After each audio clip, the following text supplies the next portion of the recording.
Lamentações de Jeremias, capítulo 3, versículos de 52 a 56. Eu vou ler e os irmãos então podem acompanhar. Caçaram-me como se eu fosse ave. Os que sem motivo são meus inimigos. Eu acho que todos nós temos inimigos gratuitos, né?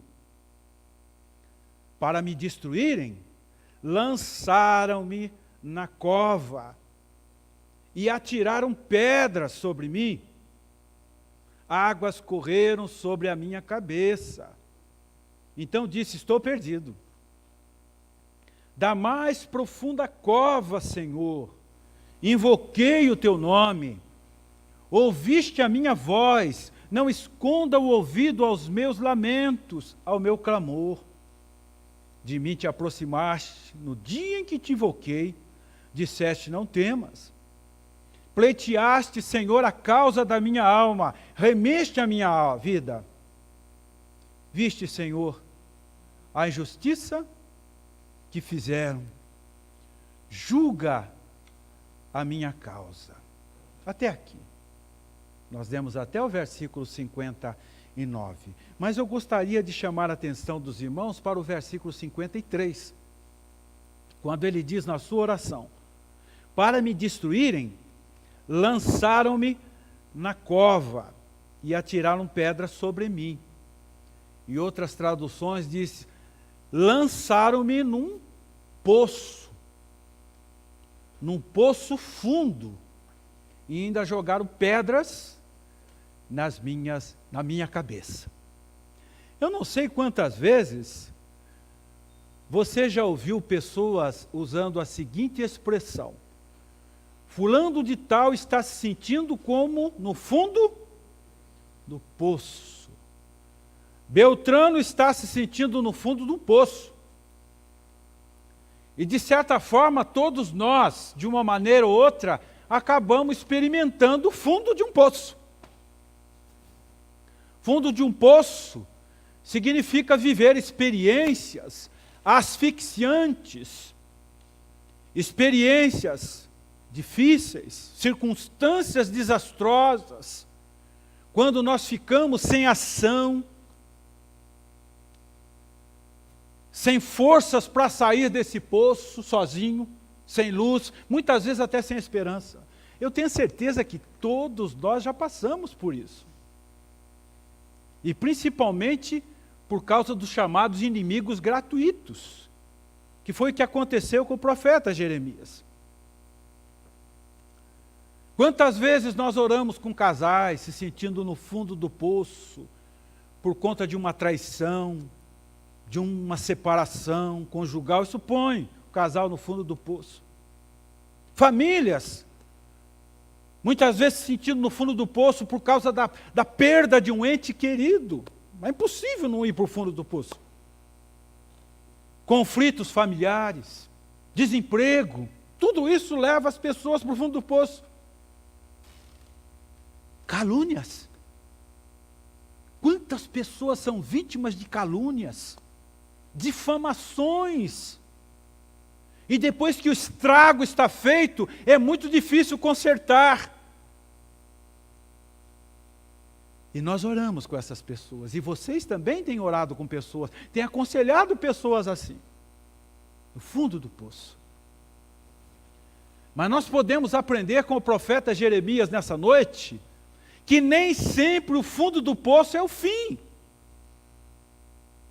O fundo do poço pode ser o início de uma grande vitória, o início de uma grande virada na sua vida, na vida dessas pessoas que cercam você.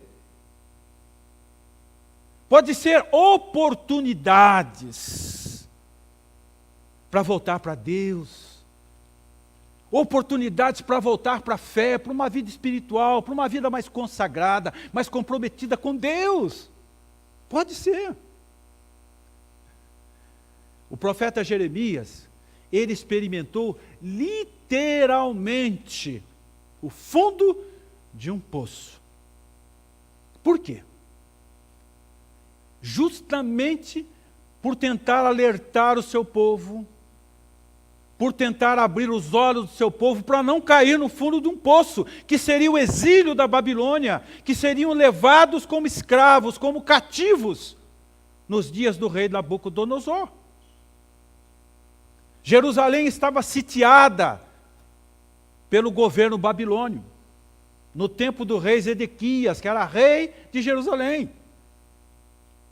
E o povo estava prestes a ir para o cativeiro da Babilônia por causa dos seus deuses, porque se afastaram de Deus. E Deus, tão misericordioso, enviou o profeta Jeremias para abrir os olhos do seu povo, tentar converter o coração do seu povo, para que o povo não caísse nesse poço fundo e profundo. Mas não deu certo. A princípio Jeremias até resistiu, disse: Senhor, isso não é coisa para criança. Eu não sei falar, eu não passo de uma criança. E Deus não aceitou, né? Ele disse: Jeremias, não diga não passo de uma criança que não sabe falar. Porque desde o ventre materno eu te consagrei e te constituí profeta. Portanto, a minha palavra vai estar na sua boca. E o que eu disser você vai falar. E ele foi. E quando ele começa a denunciar os pecados daquela nação, o rei se revoltou contra ele, seu povo se revoltou contra ele, e a única maneira de fazer o profeta calar foi jogá-lo no fundo do poço, ainda tiraram pedra sobre a sua cabeça. Daí então, a sua oração no verso 55, da mais profunda cova, Senhor, invoquei o teu nome. Deus tocou o coração do rei Zedequias, para que ele saísse daquele poço. Tocou o coração de um eunuco, um etíope, servo do rei, para jogar uma corda para ele. E tocou o coração do rei babilônio Nabucodonosor para cuidar dele a vida toda.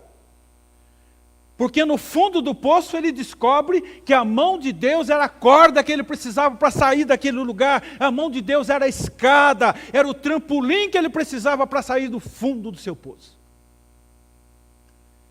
Quem sabe você esteja precisando dessa corda nessa noite, para sair desse poço que você se encontra. O fim do poço, o fundo do poço, pode não ser o fim, pode ser uma oportunidade para voltar para Deus, para enxergar a mão de Deus querendo tirar você deste lugar. Então vamos aprender algumas lições sobre o poço do profeta. A primeira lição que nós podemos aprender é que o fundo do poço pode ser uma oportunidade para você se aproximar de Deus, para as pessoas se aproximarem de Deus, para nós nos aproximarmos de Deus. Então, quando o próprio Senhor diz que as suas mãos não estão encolhidas, que não possa nos abençoar, mas são os nossos pecados que nos separam dele. E sem perceber, nós vamos afastando, afastando, afastando de Deus, e quando damos conta, já caímos no poço. Como diz o salmista lá no Salmo 40. Tirai-me de um poço de perdição, de um tremendal de lama. Um abismo chama outro abismo. Mas ainda assim, no fundo do poço, tem esperança. Pode ser uma oportunidade para refletir, para pensar, para se converter, para chegar à conclusão que Deus é melhor, que Ele é a corda, para descobrir que Ele é o braço, que Ele é a escada, para você sair desse poço e voltar para Ele. Cá entre nós, irmãos, vamos ser sinceros. Muitas vezes, algumas pessoas precisam ir até o fundo para poder descobrir que Deus é a corda para sair do poço. Não foi isso que aconteceu com o filho pródigo?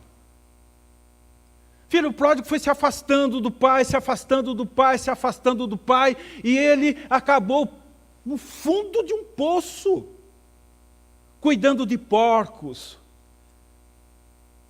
desejando comer a comida dos porcos. Ele teve que chegar no fundo do poço para poder pensar, refletir, e na sua reflexão, o que é que ele diz? Quantos trabalhadores de meu pai têm pão com fartura?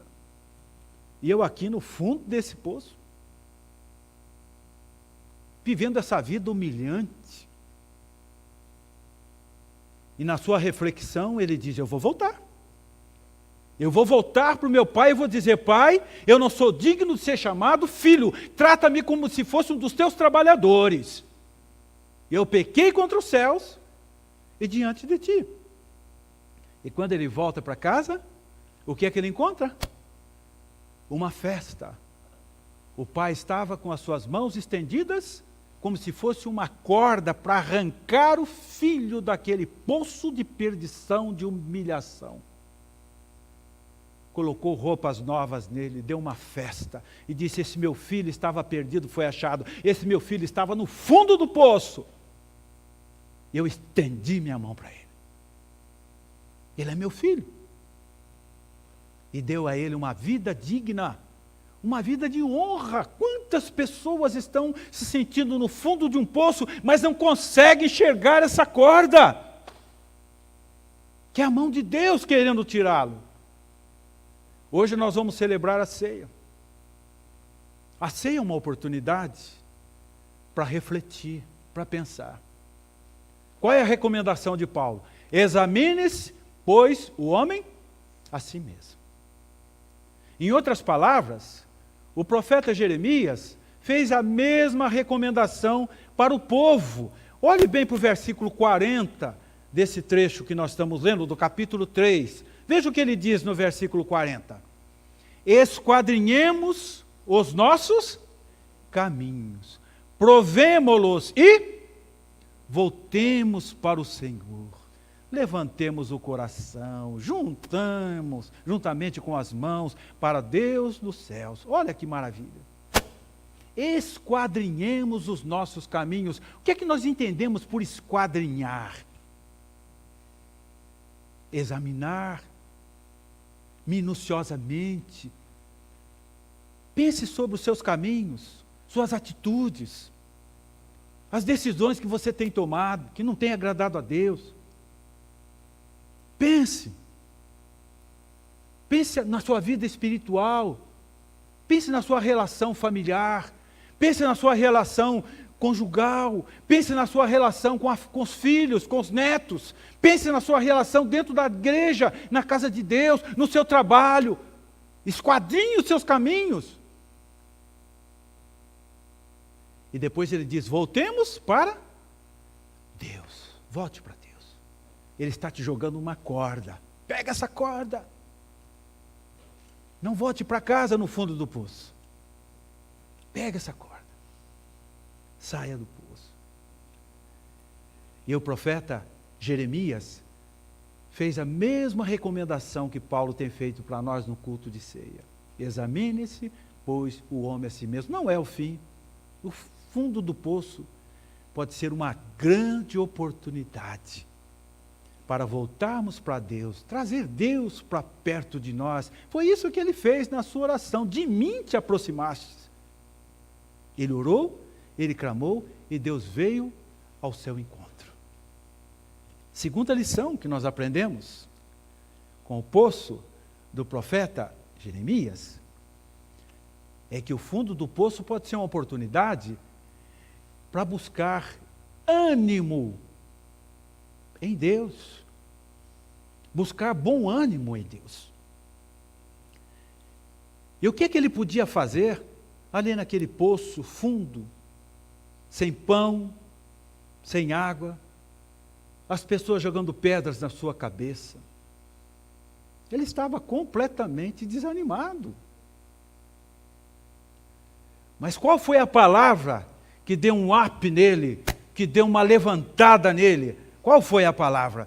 Quando Deus disse para ele, nos versículos 57, né?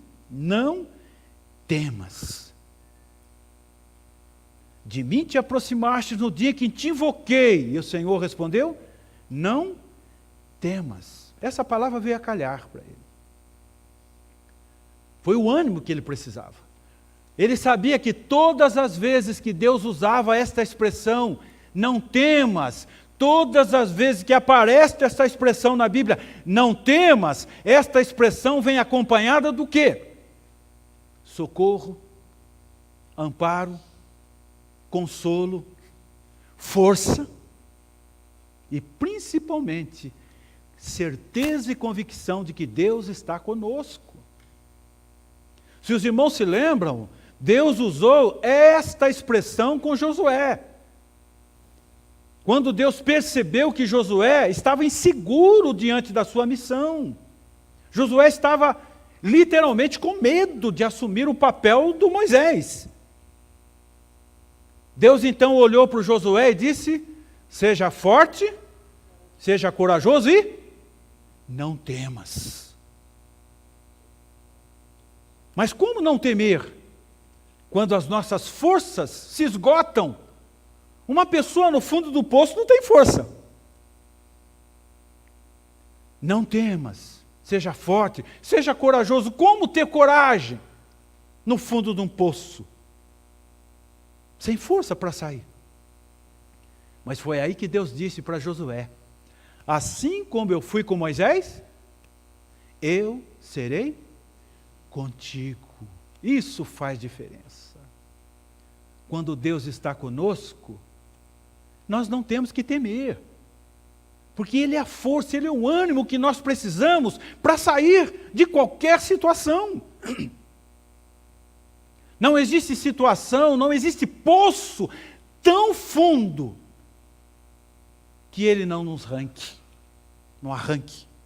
Foi o diálogo de Jesus com a mulher samaritana.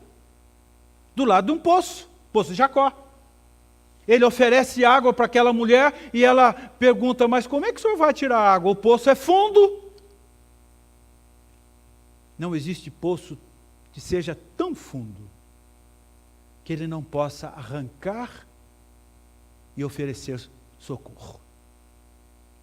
Essa palavra fez diferença na vida de Daniel. Daniel não foi também atirado numa cova, num poço? E quando ele faz aqui a sua oração no verso 55, da mais profunda cova, Senhor, invoquei teu nome. Deixa eu perguntar aqui para os irmãos. Será que a cova de Jeremias foi pior do que a cova de Daniel? Pense um pouquinho. Será que a cova de Daniel, ela foi pior do que a cova de Jeremias? Na cova de Jeremias, as pessoas apenas jogavam pedra na sua cabeça. Ele estava sem pão, ele estava sem água, que realmente não era fácil. E na cova do Daniel? cheia de leões famintos, dentro da cova. Mas ele não estava só. Não temas, Daniel, eu estou contigo.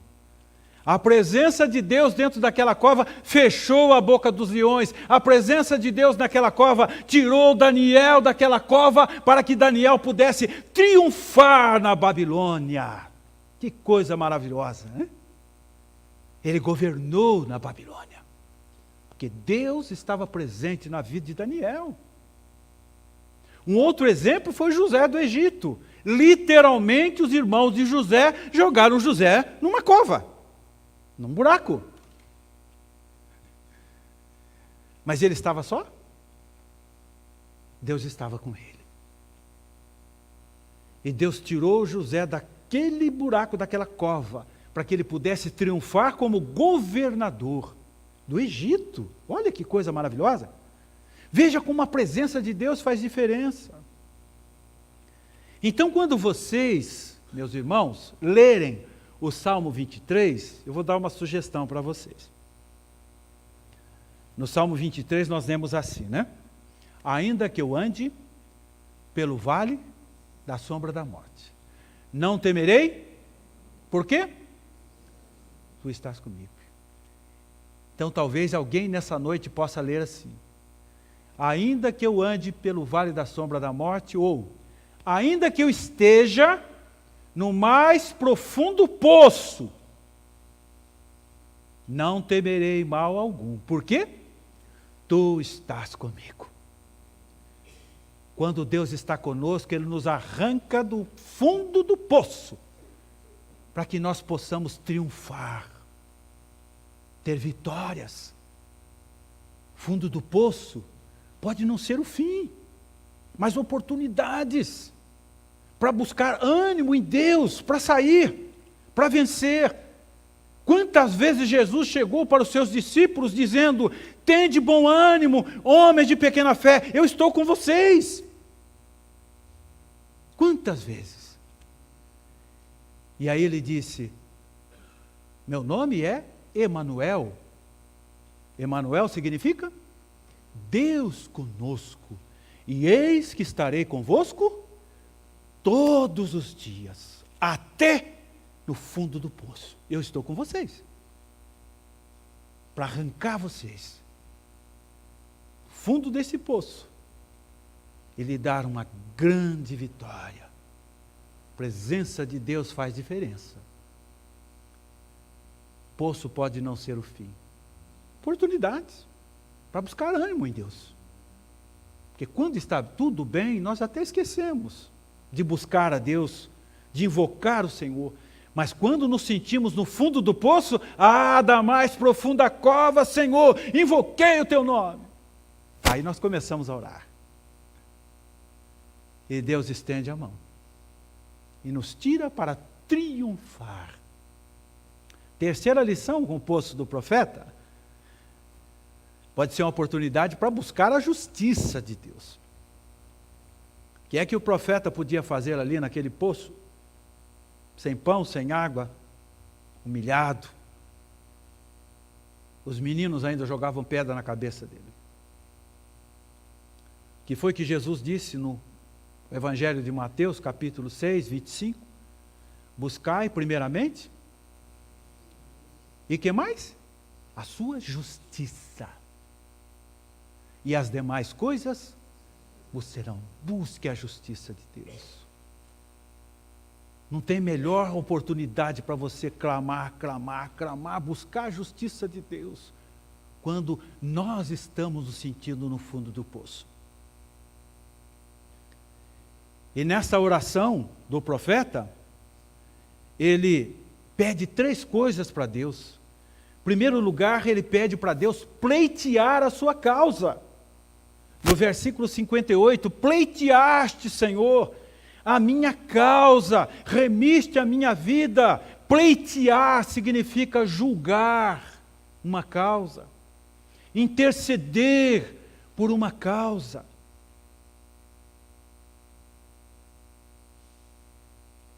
Ele é o justo juiz.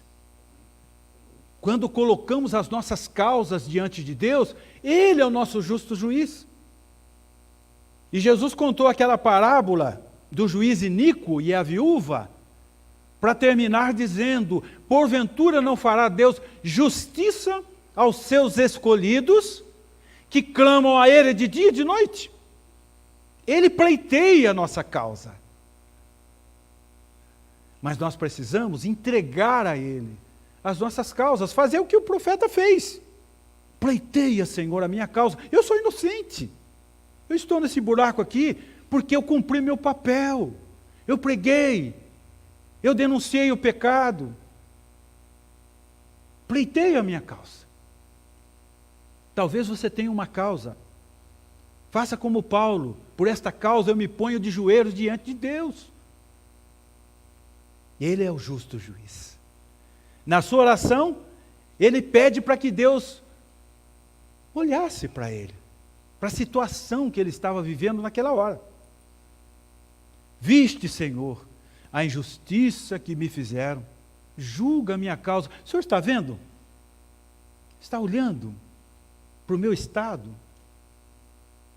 Eu obedeci, eu preguei. Olha o que aconteceu comigo.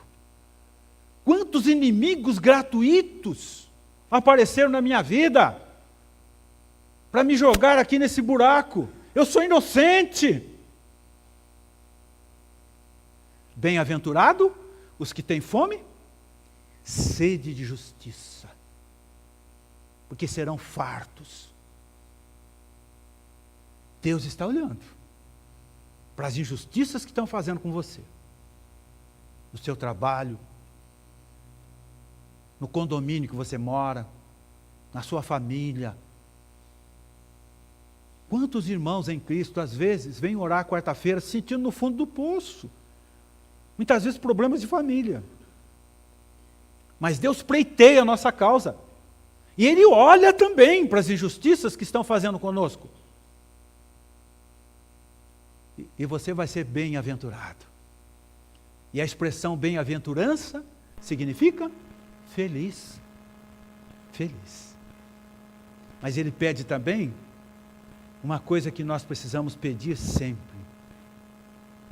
Pediu para que Deus julgasse os seus inimigos. Não queira você mesmo julgar os seus inimigos e adversários. Entrega isso para Deus. Veja o que ele diz no versículo 64.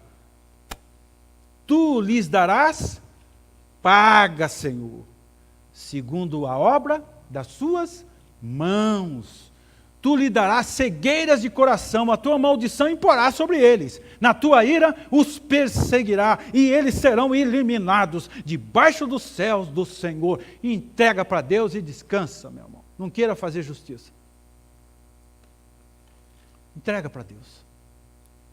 Paulo nos recomendou isso. Não vingueis a vós mesmos. Se teu inimigo tiver fome, dê pão a ele. Se tiver sede, dê água para ele. Assim estarás amontoando brasas vivas na sua cabeça, porque horrível coisa é cair nas mãos do Deus vivo. De Deus não se zomba. Aquilo que o homem plantar, ele também ceifará. Entrega para Deus. Entrega para Deus. Foi o que Jeremias fez. Entregou a sua causa para Deus, e Deus pleiteou. Veja que obra maravilhosa que Deus fez. Só para encerrar. Nabucodonosor, o rei da Babilônia, sitiou Jerusalém. O rei Zedequias era o rei de Jerusalém. Virou subalterno do rei Nabucodonosor. O rei Zedequias permitiu para que o Jeremias fosse jogado naquele buraco. Deus tocou o coração do Zedequias. Aí o Zedequias autorizou para que um etíope, que era o seu eunuco, fosse até o poço, fizesse uma corda. Eu imagino que esta corda seria mais ou menos aquilo que eles chamam de Teresa. Conhece essa expressão? Fez uma Teresa. Depois, se não souber, pergunta em casa, para o marido, para a esposa, para os pais. Jogou a corda lá, e ele tirou. E depois tocou o coração do rei Nabucodonosor, poderoso, para cuidar do Jeremias. É pena que nós não temos tempo para ler os capítulos 38, 39 do profeta. Cuidou de Jeremias até o fim da vida dele, viveu na corte. Que Deus poderoso e maravilhoso. Tirou Jeremias do fundo do poço, sem pão, sem água, para viver na corte do rei. Como um profeta. Como um profeta. Portanto, meus irmãos e amigos, o fundo do poço não é o fim. Não é o fim. Pode ser o início de uma grande vitória. Fundo do poço pode ser uma grande oportunidade para voltar para Deus, voltar para a palavra de Deus, voltar ao primeiro amor.